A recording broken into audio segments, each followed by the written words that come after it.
¿Se pueden dar por ahí o no? Le colocas un tubo en la tráquea y le das fármacos por ahí, ¿hay cómo o no? Sí, Doc, se puede dar en ciertos casos por vía endotraqueal para, en ciertas ocasiones especiales, fármacos como la lidocaína o la adrenalina o también la atropina.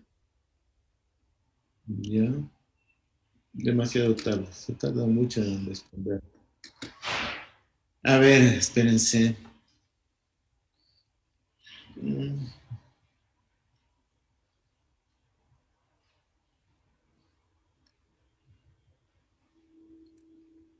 No les encuentro. Déjenme buscarles una cosa.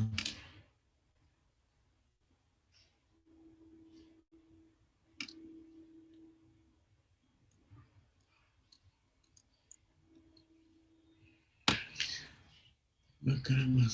Le abrí farmacocinética uno, ¿no? Sí, Doc, ahorita estamos viendo las diapositivas, pero en chiquito. Sí, sí. Es que. Espérense. No lo encuentro. Algo que quería indicarles.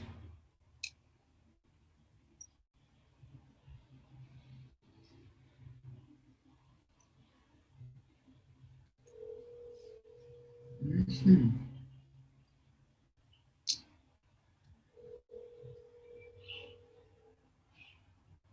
Ah, aquí está. Ya,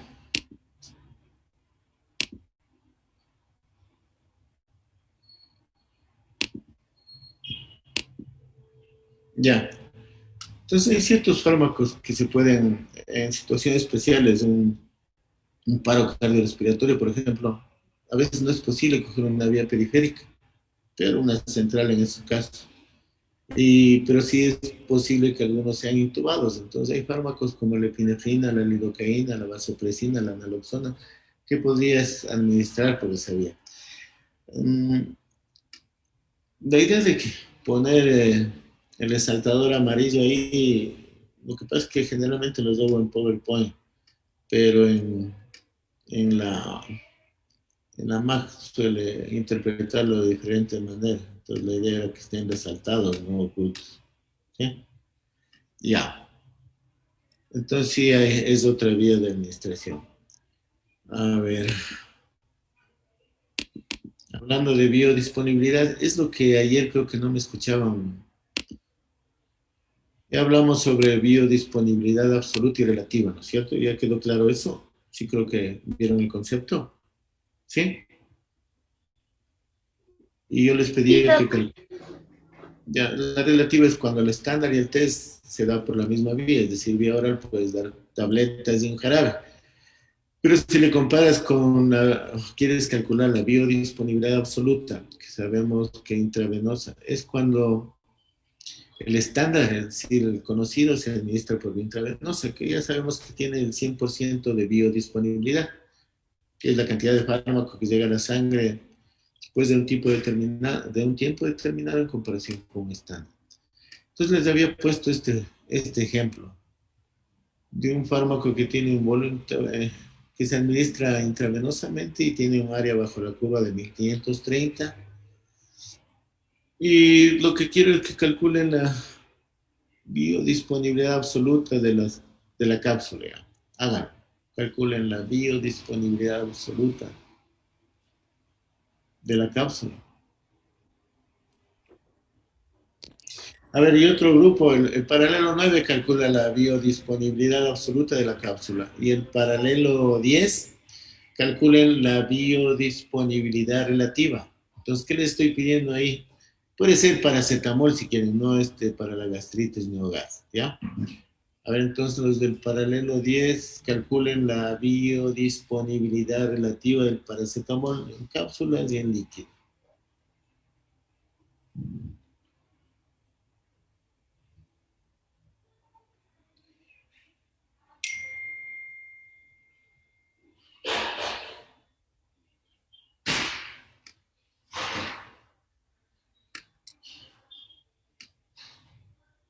Ya. Calculen, mientras tanto vamos a ver otra cosa. ¿Ya?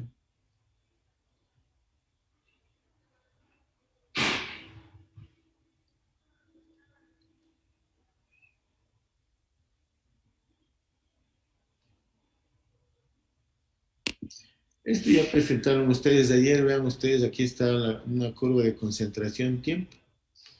Aquí tenemos el área bajo la curva, que es toda el área comprendida justamente bajo la curva que hace al administrar nosotros un medicamento. Como vemos que alcanza rápidamente una concentración plasmática importante, podríamos inferir que se administra por vía intravenosa. Aquí tenemos un área tóxica, un área terapéutica, un periodo terapéutico que es el tiempo que dura el fármaco en absorción. A ver, ¿por qué se hizo esto? ¿Por qué es importante la biodisponibilidad?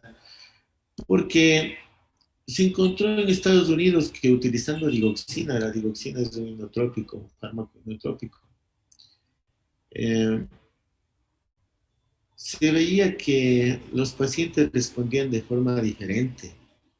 Administraba digoxina de diferentes laboratorios.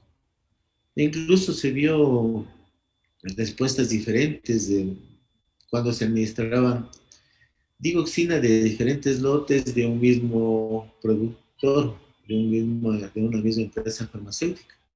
Entonces, ¿qué se hizo? Se midió la concentración plasmática y hubo diferencias tan importantes como las que se ven en la gráfica. ¿Sí? ¿Ok?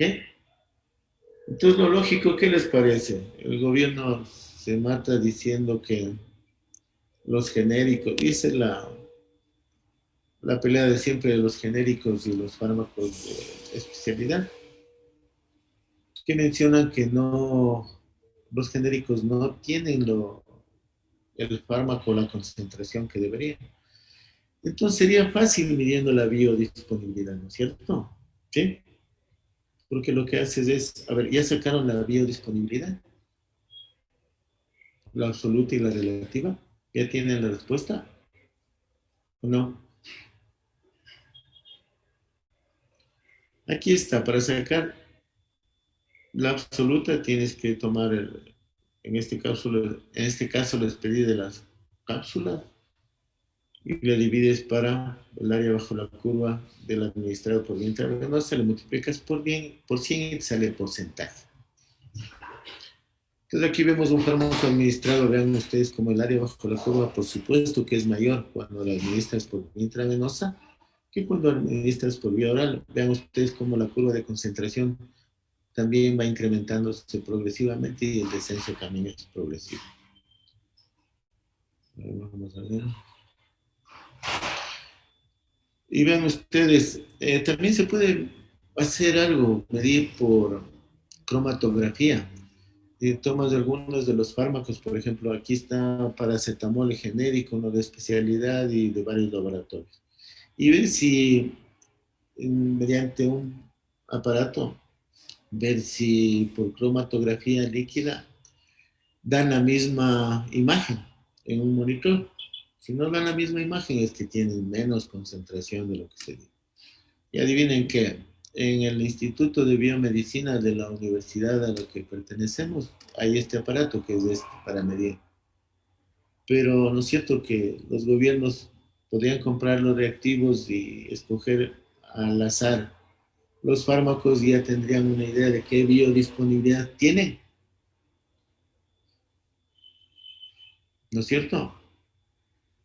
Pero como en muchos gobiernos les falta mmm, alguna neurona más, entonces no lo han hecho. Y este aparato debe haber costado cientos de miles de dólares. Bueno, a ver, entonces debió... Ah, otra cosa importante es ver, bueno, aquí está, esto es lo que les quería enseñar. De los gráficos, a ver, ¿cuáles fármacos se absorben con mayor facilidad? ¿Las formas ionizadas o las no ionizadas? No ionizadas. Entonces ven ustedes como en el lado izquierdo de la diapositiva, si ven, la mayor parte de los fármacos son o ácidos, que está a la derecha, o bases débiles, no fuertes. Lo fuerte significa una base que esté con...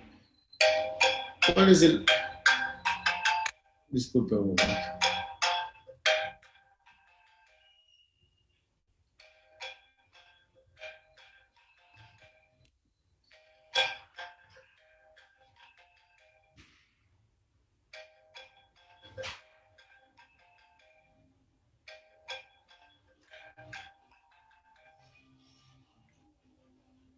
¿Por qué no puedo yo, espérate, cerrar el micrófono?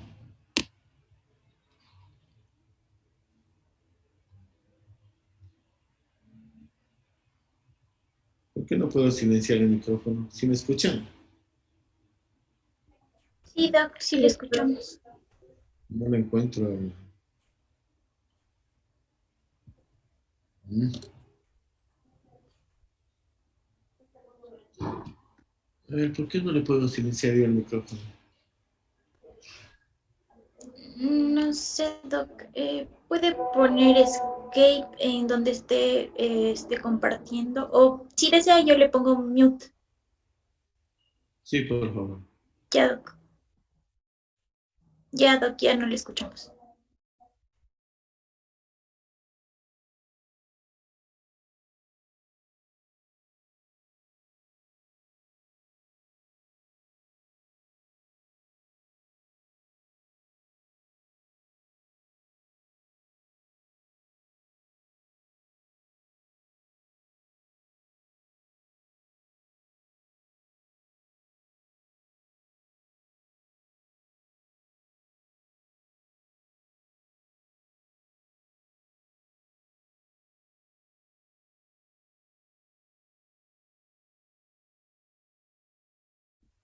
Ah, ya vi, estaba arriba, se me fue arriba.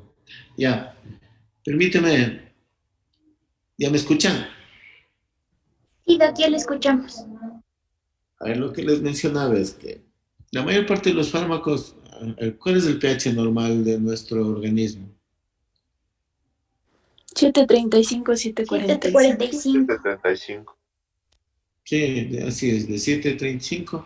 Entonces se maneja en estos rangos. Si ven la flecha, más o menos, ¿no? De 7,35 a 7,45 por aquí. La mayor parte de los fármacos son o ácidos o bases más bien débiles. Sí, están alrededor de esto, la mayor parte, ¿no? Algunos de aquí está el ácido acetilsalicílico, tiene un pH entre 3,5 aproximadamente. Ya, y si ven en el gráfico de la derecha superior, si administramos un fármaco como el ácido acetilsalicílico al estómago, en el estómago, es un ácido, digamos así, moderado. Está en un medio ácido, no se va a ionizar, entonces va a absorber fácilmente. ¿No es cierto? ¿Sí? Pero ¿qué pasa si este mismo ácido acetilsalicílico pasa al intestino delgado, por ejemplo? ¿No? Aquí el pH del medio es mucho más elevado, es decir, es alcalino, entonces se va a ionizar y no se va a absorber. ¿De acuerdo? ¿Sí? Entonces vamos a ver un ejemplo. Bueno, esto sucede, es lo que les acabo de enseñar.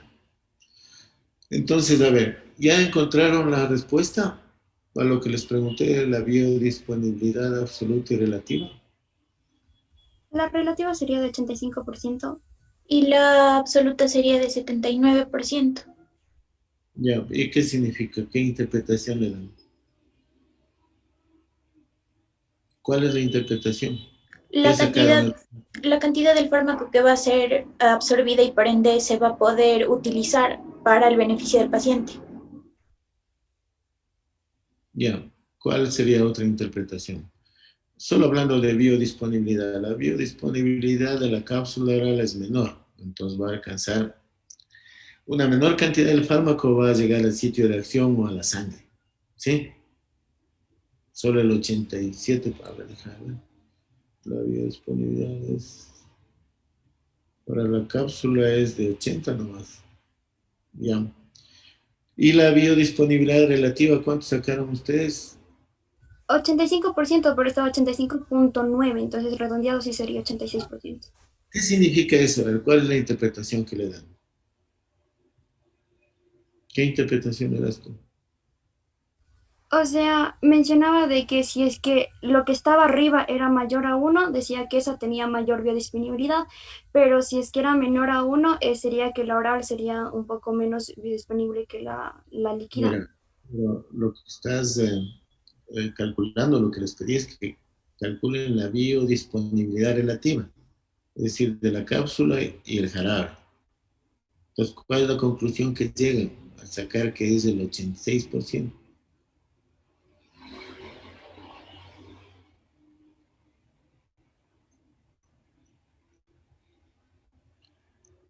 A ver, ¿cuál tiene el mejor área bajo la curva? El jarabe, ¿no es cierto? ¿Sí? Porque las cápsulas o las grajeas deben disgregarse, la cápsula debe liberarse de la cápsula, entonces la biodisponibilidad es menor, ¿sí? Entonces, comparando la cápsula con el líquido, vemos que el 86% de la, si administras una cápsula es la que se va a absorber, va a llegar al sitio de acción, ¿ya? Si usas paracetamol, probablemente el efecto analgésico sea menor, ¿ya? A ver, vamos a ver otra cosa.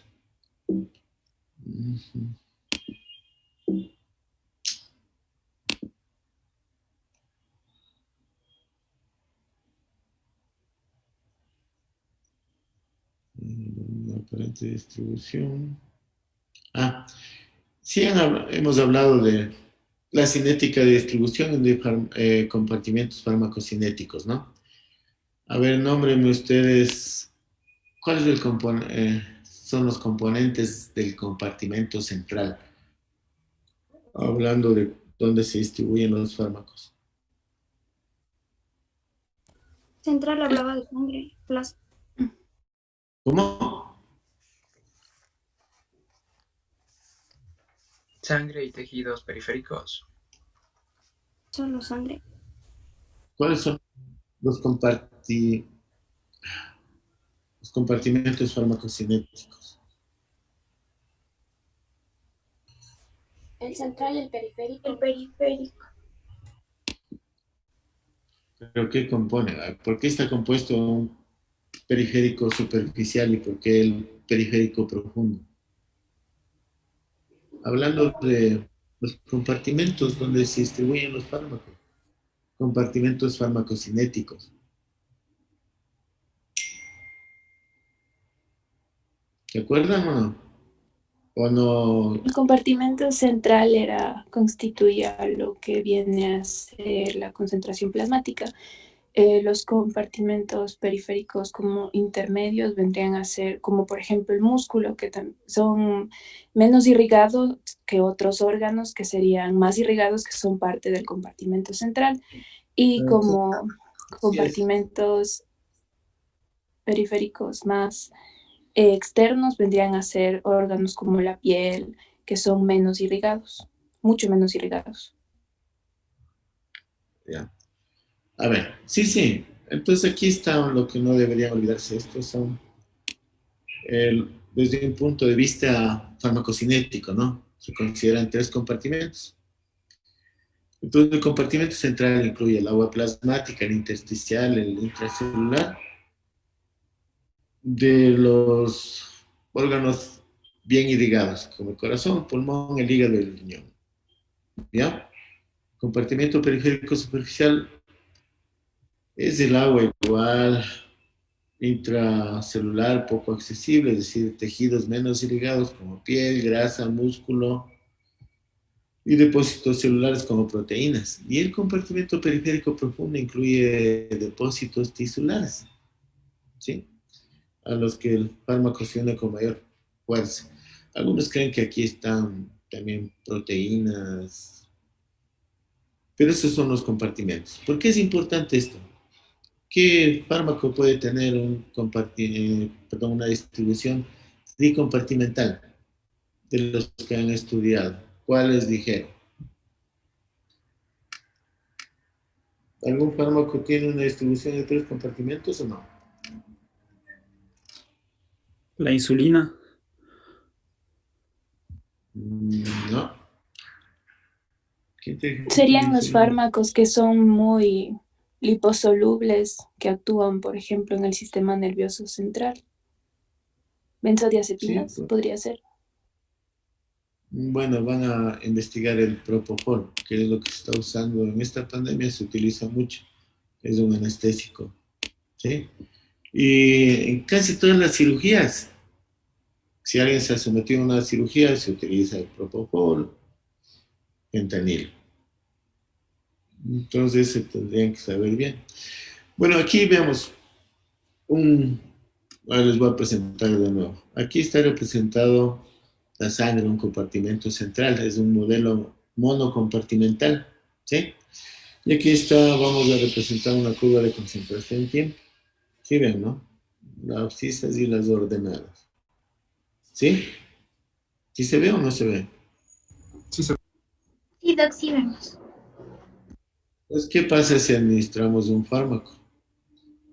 Veamos, por intravenosa sube rápidamente la concentración y se mantiene la concentración. ¿Por qué? Porque no hay un órgano de eliminación. Entonces, eso, si tienes insuficiencia renal, por ejemplo, porque la mayor parte de fármacos se eliminan por ahí, podrías obtener estas curvas de concentración-tiempo. Pero ¿qué sucede? Generalmente, si es un modelo de monocompartimental, tenemos una vía de eliminación, entonces el fármaco que es administrado por vía intravenosa aumenta rápidamente la concentración, pero después hay un descenso progresivo. ¿Estamos de acuerdo? Sí, Sí, Doc. pero es muy difícil tener un modelo monocompartimental. La mayor parte de los fármacos se distribuyen en un modelo de dos compartimentos. Si ven ustedes, aquí está, si quieren, el compartimento central y un compartimento periférico, órganos menos irrigados donde se distribuyen también los fármacos. Entonces vamos a ver, vamos a administrar un fármaco por vía intravenosa, ¿sí? Vean ustedes cómo rápidamente alcanza una concentración y hay un descenso de la concentración, pero no es por eliminación, porque este paciente tiene insuficiencia renal siquiera y está anúrico, ¿ya? Entonces, ¿por qué existió este descenso? Porque se distribuyó el fármaco a un compartimento periférico, ¿sí? ¿Cómo se llama esta fase de distribución? ¿Cómo también se lo conoce? Fase alfa. Alfa. Pendiente de alfa. Sí. Pero como vemos, la mayor parte de nosotros somos sanos y sí tenemos un órgano que nos permite eliminar. Entonces hay un descenso, la fase alfa de distribución, y después viene una fase beta de eliminación real. Y en los modelos de tres compartimentos falta una fase, que es en modelos de tres compartimentos falta una fase más de la alfa y la beta y la 5, 4, 3, 2, 1, 0. La gamma. Como se ve aquí, en la parte inferior derecha vemos, ¿sí? La fase alfa, la beta y la gamma. ¿Y por qué vemos que la beta no tiene un descenso progresivo? Vean ustedes cómo más bien hay un incremento de la concentración, ¿sí? ¿A qué se debe esto? Porque parte del fármaco que ha estado en el compartimento profundo se distribuye al compartimento central, se libera, ¿ya? Entonces, por eso que muchos fármacos son administrados, por ejemplo, el pentotal o el tiopental. ¿Cuánto es la vida media del tiopental? Bueno, no lo deben saber. Son como 30 minutos que actúan. Muchos pacientes reciben infusión continua durante algunos días por traumas de cráneo. Y después haces estudios tomográficos y decides que ya no tiene datos de hipertensión endocranial o está con un sensor de presión intracraneal y evidencias que ya no tiene incremento de la presión intracraneal. Y le retiras el fármaco, ¿sí? ¿Qué creen que pasa? Los pacientes no se despiertan. ¿Por qué? Porque este fármaco que ha estado, por ejemplo, depositado en el tejido graso, se va a liberar al compartimento central y por eso produce este, si ven en la parte inferior donde está mi mi cursor. Sí, ¿Sí? doc. Pues no ha habido un descenso, sino más bien un incremento. Y por eso se mantienen dormidos. Y eso ya es bien individual. Es lo que no entienden los asambleístas cuando ponen esas cuestiones punitivas. Creen que todos somos iguales. No saben que somos diferentes. Todos somos diferentes a reaccionar en los fármacos. Metabolizamos de forma diferente los fármacos. ¿Ya? ¿Sí está claro? ¿Alguna pregunta? ¿Sí está claro? Sí, ¿Perdón? doc. Bueno, este es el libro que les ofrecí. Habla solo de farmacología y farmacocinética. Ahí está todo esto. ¿Sí? No puedo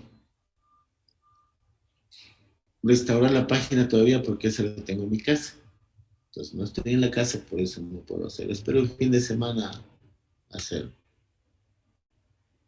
Y ahí les compartiré este libro. ¿Sí?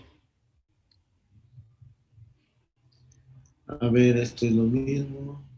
Ah, esto es importante. Esto es para acordarnos. Recuerden, esta es la curva de concentración, tiempo. Tenemos la fase alfa o de distribución y la fase beta o de eliminación. Sí está claro, ¿no es cierto? Entonces, a ver, vamos a una parte práctica. Aquí tenemos dos fármacos. Vean ustedes, hay una droga A en rojo, que es bastante lipofílica. Aquí está una curva de concentración tiempo, ¿sí? La droga A es bastante lipofílica, tiene una rápida distribución, una fase alfa rápida, pero una lenta de beta o de eliminación. Aquí están dos umbrales. Un umbral que es la pérdida de conciencia, son los fármacos opioides que tienen efecto sedante, analgésicos opioides. Y aquí está un umbral de depresión respiratoria. ¿Sí ven? Esta línea horizontal inferior, la que estoy señalando. ¿Sí ven el cursor? ¿Sí? Sí, doc. Hay dos fármacos. Una droga A que está en rojo, bastante lipofílica, tiene una rápida distribución, pero una fase beta de eliminación prolongada. Y en cambio, este que está en color lila, la droga B, es menos lipofílica que la anterior, tiene una fase alfa que es un poco más prolongada, pero una rápida o corta fase beta de eliminación. Basados en esto que ven ahí, ¿cuál tiene más riesgo de provocar depresión respiratoria, que es un riesgo de los opioides? ¿La droga A o la droga B?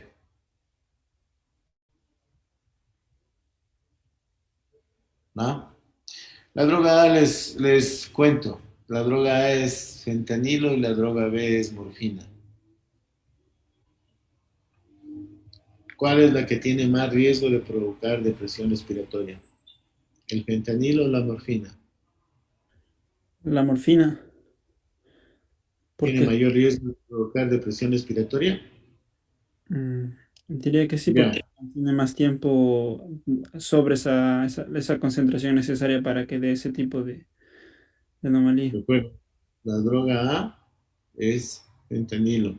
La droga B es la morfina. Tú dices que la morfina tiene más riesgo, ¿sí? Sí.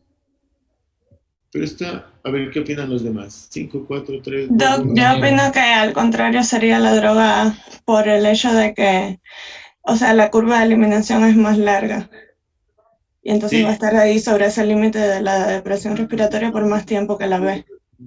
Depresión respiratoria. ¿Perdón? ¿Cuál tiene más riesgo, el fentanilo o la morfina? El La fentanilo droga sería en este caso. tiene más riesgo. Sí, porque tiene una fase beta. Vean ustedes, aquí está el umbral de depresión respiratoria. La fase beta es más prolongada. Y al contrario de lo que se crea, comúnmente se cree que la morfina es la que tiene. A ustedes me van a hablar, ya no se usa morfina. Claro que se usa. Si alguien les ha dicho eso, no.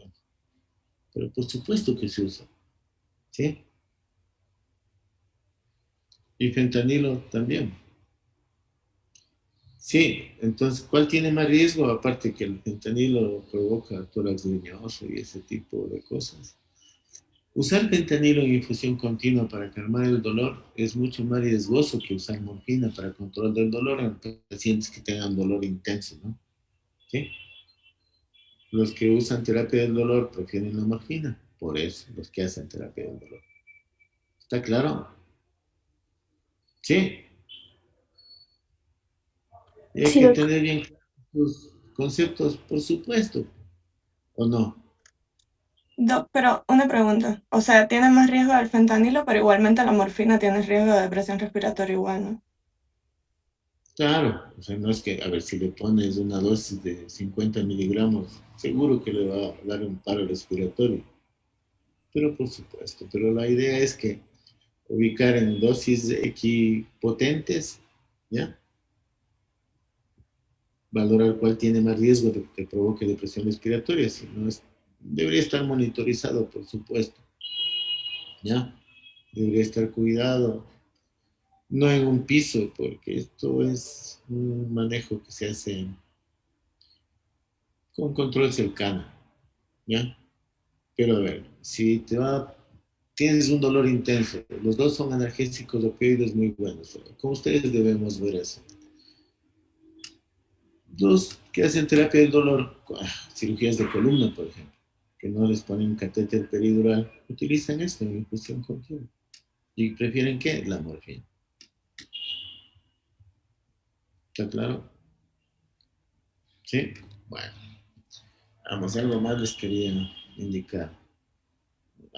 Esto es lo que hablábamos del volumen de distribución. A ver, supongamos que aquí hay dos personas, ya, dos casos. Uno tiene un volumen de distribución normal. A ver, ¿cómo se calcula el volumen de distribución? Que habíamos hablado que es un volumen hipotético, ¿no es cierto?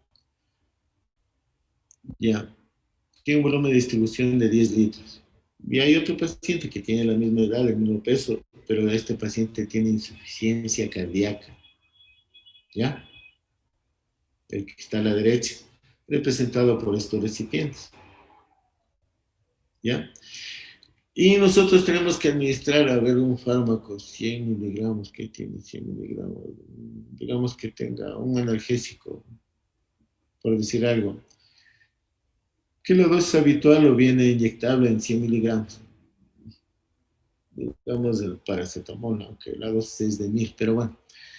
Y digamos que la concentración mínima eficaz es 5 miligramos por litro, ¿ya?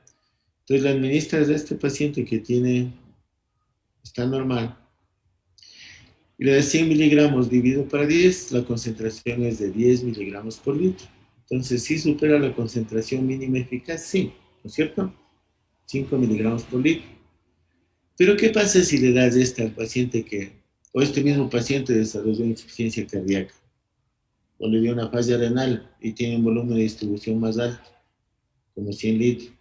Le das los 100 miligramos y la concentración que va a alcanzar es de apenas 1 miligramo por litro,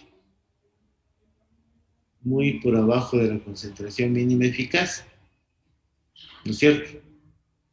Entonces, ¿qué va a pasar? Si es un analgésico, se quedará con dolor. ¿Está claro? Sí. Sí, doctor. Hagamos otra cosa. Entonces, aquí está el volumen de distribución, que relaciona la cantidad de fármaco en el cuerpo con su concentración en la sangre o plasma. Entonces, se administra 10 miligramos de un fármaco a un paciente y la concentración de la droga es 10 miligramos por litro. ¿Cuál es el volumen de distribución? ¿Aló? 1 litro. Volumen de distribución es Uno. exactamente. ¿Cómo está representado ahí? A ver, vamos, esto no, vamos a ver, esto no, esto no, esto no. Es lo mismo, es propaganda de ese libro. Y ahora sí viene la parte importante. Les voy a hacer una evaluación. Entonces saquen papel y lápiz. ¿Sí me están escuchando? Sí, Doc. Ya. Y vamos a... Lo que les dije, les voy a hacer una evaluación a ver qué tal. Todavía nos falta ver algunas cosas, pero hasta este punto creo que es conveniente evaluarlas. A ver, ya tienen papel y lápiz. Lo que van a hacer es tomarle una, después de que veamos las preguntas, y antes de dar las respuestas, van a tomar una foto y van a enviarme. Solo ponen el número y el literal correspondiente. Si no necesitan escribir todo. ¿Sí está claro? Sí, ¿Aló? Doc. Ya. Entonces, a ver, ¿quién sabe leer bien inglés? Bueno, no bien. ¿Quién sabe leer en inglés? ¿Aló? ¿Alguien? ¿Aló? ¿Alguien? ¿Nadie? A ver, entonces, nadie ha leído en inglés. A ver, Yo, Doc. ¿va? ¿Por qué no les digo yo, verdad? ¿Cuál de los siguientes tipos de drogas podría tener el máximo de biodisponibilidad oral? A, drogas con un metabolismo alto de primer paso. B, drogas altamente hidrofílicas. C, drogas... esto es un poco... vamos a ver esta pregunta porque ya me acordé que esta tiene medio una controversia. Doctor, una consulta. ¿A dónde deben de enviar los chicos la foto al grupo?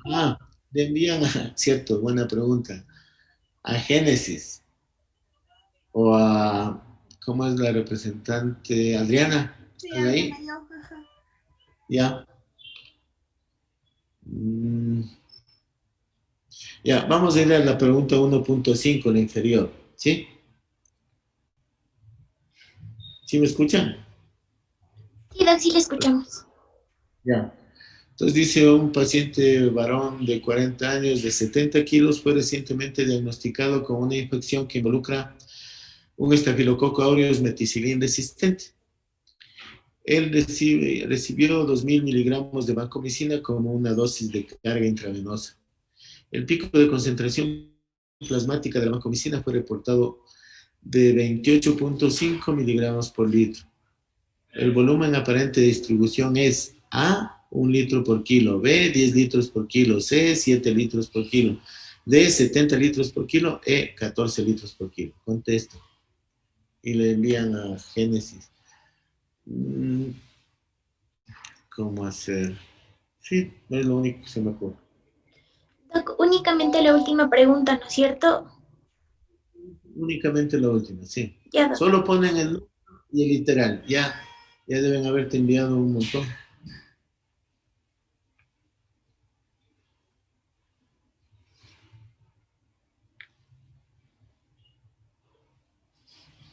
¿Ya tienen?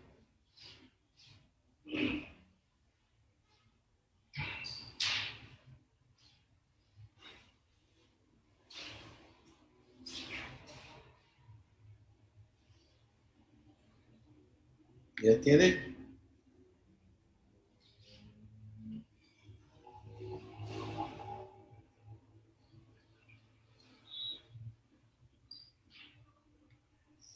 Chicos, a mí me deben enviar solamente las personas del paralelo 9, o sea, de mi curso. El resto deben mandarle a Adriana. Sí, chicos, los del paralelo 10 me envían a mí, por favor. Ya, Doc, en mi curso ya me enviaron los chicos. Ya. A ver. ¿Y de tu paralelo, Adriana? Sí, doctor, ya me enviaron ya. Ya. Todos, ya. Los que ingresen muy tarde, qué pena. A ver, ¿qué contestaron? Espérate, déjame ver. A ver, ¿cuál es la respuesta que dieron? Doc, Génesis. en mi curso mandaron de el literal 1.5 la respuesta D, que serían 70 litros por kilogramo. 70 litros por kilo, ¿ya? Y Doctor, Adriana, en el paralelo 10 la mayoría también puso 1.5, o sea, en la pregunta 1.5, el literal D. D de dado. Ajá, D de dado, 70 creo que era. ¿Cuánto quieren que valga este? ¿1 o 10? Vamos por que valga 2, ¿ya? ¿Ok? 2 aportes. ¿Sí? Ya, Doc. A ver, ¿por qué se jalaron?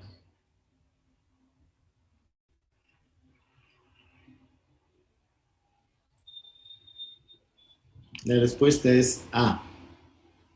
Porque es 1 litro por kilo, porque esta persona pesa 70 kilos. Ustedes no dividieron el resultado para los kilos de peso del paciente.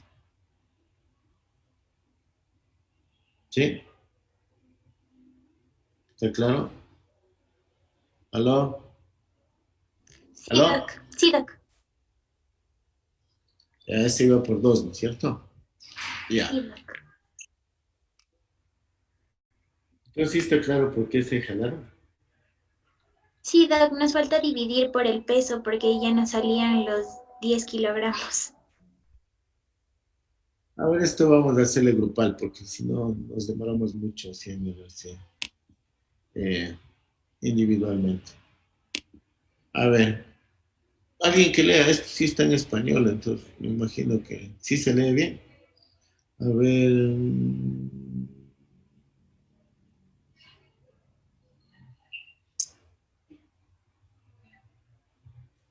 No, esto vamos a pasarlo también. Esto es de hace tiempo, pero las ganas de tomar, sí, sí, pero sin ganas. Bueno, a ver, esta es una parte que les iba a indicar. Vamos a ver otra.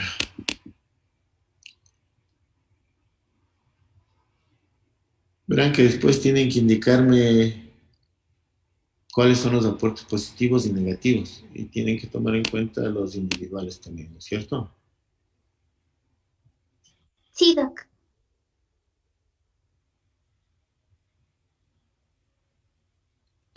Esto es lo que les decía.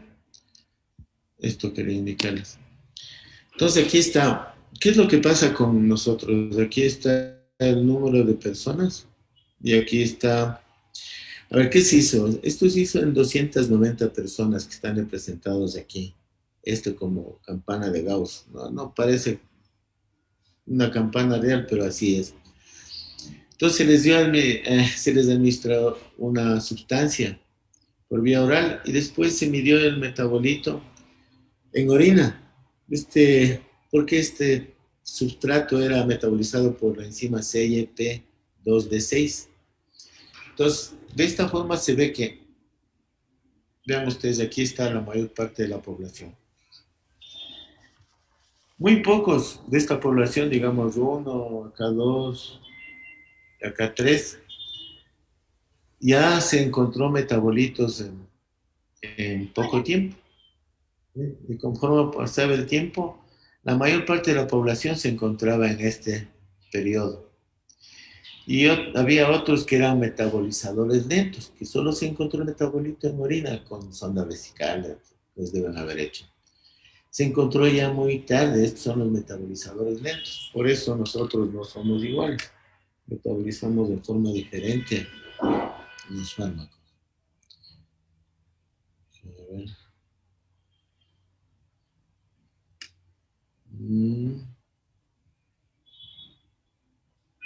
Ya.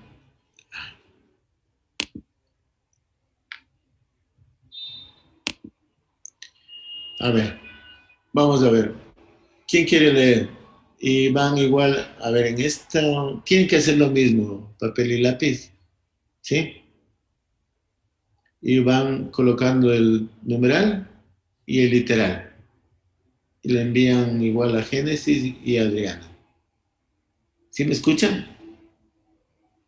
Sí, Doc, sí le escuchamos. A ver, vamos. La número 1. ¿Alguien puede leer? Ya ¿Qué se les leo, ha Doc? puesto la boca. A ver, autoevaluación 1. ¿Cuál de los siguientes no es un mecanismo de transporte que usan los fármacos para penetrar las membranas celulares? A, difusión simple, B, pinocitosis, C, ósmosis, D, filtración. Contesta. Ya. Tienen 30 segundos.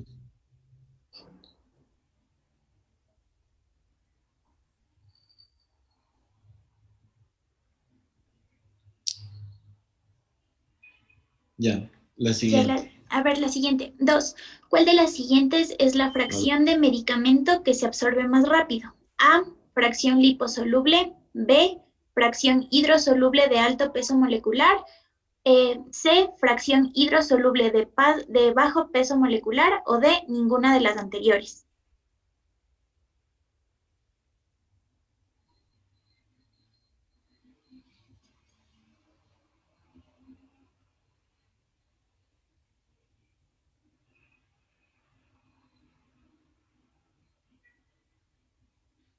Ya. 3.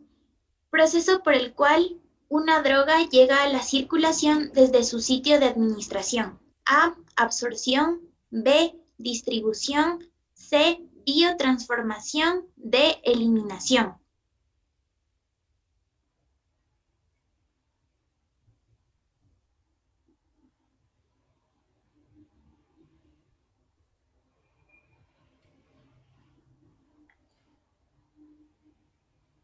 Ya, ahí pasemos a las 7. No, no vamos a responder la 4, la 5 y la 6 porque no, Ya, no doctor. revisamos ahora. Ya. Sí. 7. El principal órgano responsable de la eliminación de los fármacos hidrosolubles en el organismo es A, hígado, B, pulmón, C, riñón o D, piel.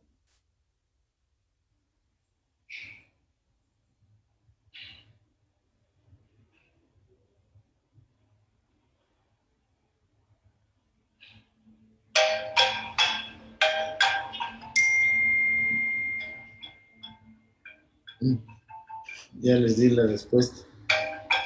No, doc. Ya, a ver, la 8. La hidrólisis es una reacción química que se lleva a cabo en la fase 2 de la